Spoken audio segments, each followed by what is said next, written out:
Hey everybody, this is Caesar with Small Engine Velocity coming at you with an SV650 video. Yes, I've been doing plenty of these lately, but I just need to get it up to what I need it to be on the freeway so that I can go ahead and just ride it. But anyways, I know I said I wasn't going to mod it a lot, but, well, there are just certain things you have to do whenever you're, whenever you get a new bike, as far as I'm concerned. So, what was the problem? The problem was I was getting on the freeway and going 70, 65, and, well, actually, it's more like 65, 70. Anything lower than that, it was fine. But the RPM was really high. So, later on, I remembered that the guy in the front, the guy who sold me the bike had -1 a tooth in the front.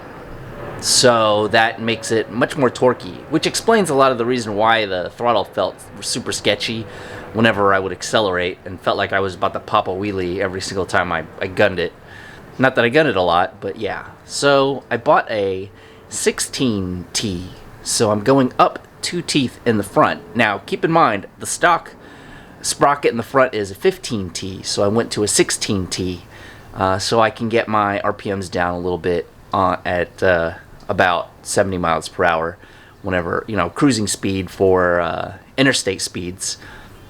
Because I eventually plan to ride to another city on it, which is something I've never done before. But anyways, let's go ahead and take a look at what we need to do and go ahead and get started. But before you do that, be sure to do me a favor and subscribe to the channel if you're not already, if this looks like stuff that you want to see again.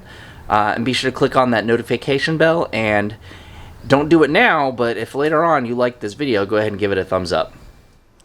So I already had and started, and I took off the cover for the chain guard right here, and took it off. Very easy. It's just two Allen wrenches, 2 Allen wrench pieces, and 2 Phillips, which are also 10mm that bolt down right here. And then I went ahead and took the cover off. And I went ahead and loosened the rear bolt and this so it could slide up, which I probably shouldn't have done just yet. What I read is go ahead and put a 2x4 in here to jam your chain. Do not put it in gear, so when you're using an impact or whatever it is that you're going to be using, you're not jamming your gears. Everyone says let the chain take the brunt, not the gears. So I went ahead and do that. Now I went to the store and I had to pick up this sucker. I had to pick up a 32mm socket. I had a 30 and a 34 and a 36. So this is just going to be in my collection now. This will be my sprocket removal for the SV650. So I'm going to go ahead and try to take that nut off, and then after that we'll go ahead and put on the new 16T or 16 tooth. Now for some backstory, back here already there's a 14 or a 13 tooth. Stock is a 15. He downed it, and I'm going to go ahead and put in this 16T. Why? Because I want to be able to have a lower RPM at higher speeds on the freeway. Not necessarily speed, but lower RPM. So let's go ahead and take this, this bolt off.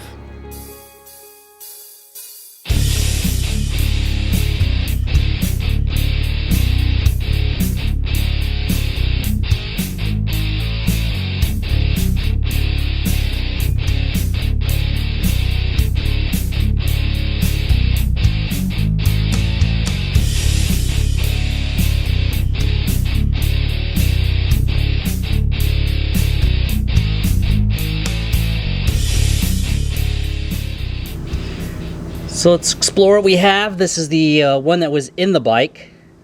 It is 1, 2, 3, 4, 5, 6, 7, 8, 9, 10, 11, 12, 13, 14. And this is 16. 1, 2, 1, 2, 3, 4, 5, 6, 7, 8, 9, 10, 11, 12, 13, 14, 15, 16. 16. 14. So this is the reason why I felt like I could accelerate like a madman and probably pop wheelies and all that stuff. So looks like the centers line up. So I mean, really all you have to do is just put the chain on and install it and put this stuff back in the order that I got it. Da, da, da, da. So there you go. Let's go ahead and put it back in.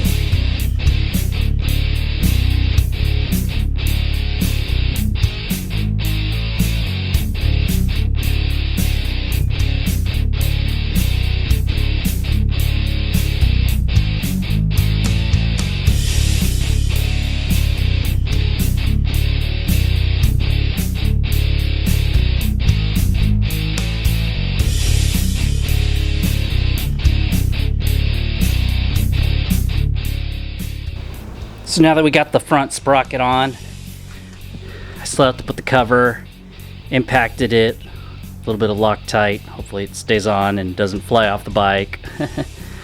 Now I put the chain back onto the back. I had to take the chain off to thread the chain onto here, so it's back on.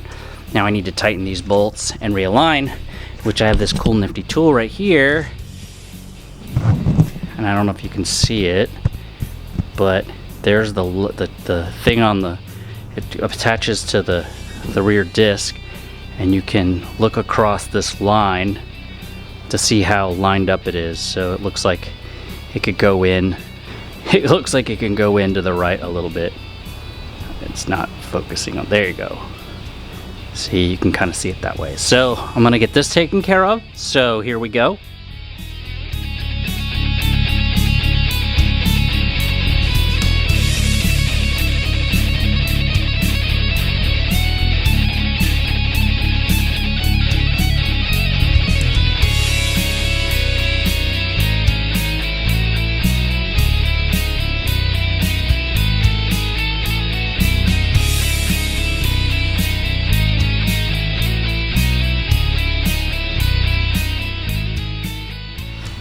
So here's my suggestions. Before you loosen the rear wheel and loosen the whole wheel thing, the whole wheel in the back so you can take the chain off, do me a favor and don't. Alright? I want you to go to the front and take the cover off and gain access. There should be 3. There's 1 missing here, but there's 2 on the bottom and 1 here. And then you'll see a giant gear with a 32mm nut on it. Make sure you have a 32mm socket, 6-sided. You don't want to mar it up. Okay? Next, put a 2x4 in here, right? And jam it in here. When you're using an impact, or whenever you're using a wrench with an extended pry bar on it, or whatever you call it, go ahead and put it in there. So whenever you're putting tension on that nut, the chain is taking the beating, not the bike, not the gears. Don't put it in gear and then start impacting it, because you're going to be slamming your gears. You want to use your chain. Okay, once the nut comes off, then lift the back of the bike up on your stand over there, right? And then loosen the nut, loosen this, push the tire forward, and then take the chain off the rear.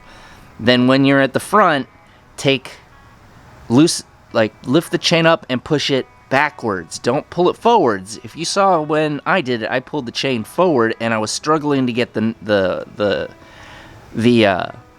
wheel out, the gear out, the sprocket out. If I had pushed it to the back, I could have just pulled the sprocket off. Then you put the new sprocket on, leave the chain off the back, line it up on the top, put the nut down, get everything good, and then put the chain back on the rear, and then do all your tensioning. All right? Make sure that that's tightened in the back. and then make sure that the rear is aligned and this is tightened also. Very important. That means it's the very few things that need like super accuracy, but I love to make sure that I keep this super accurate on there. So those are my tips and tricks. Hope you guys can benefit from that. And don't worry, I'll follow up this video with a second video with kind of a, you know, I can't really say a speed test because I'm not kicking crap on it, but at least I can tell you the performance when you get on the freeway with a 16T to see what the RPM is at what speed. Maybe I'll get a little bit gutsy and I'll go ahead and give it a little bit of gas, but we'll see.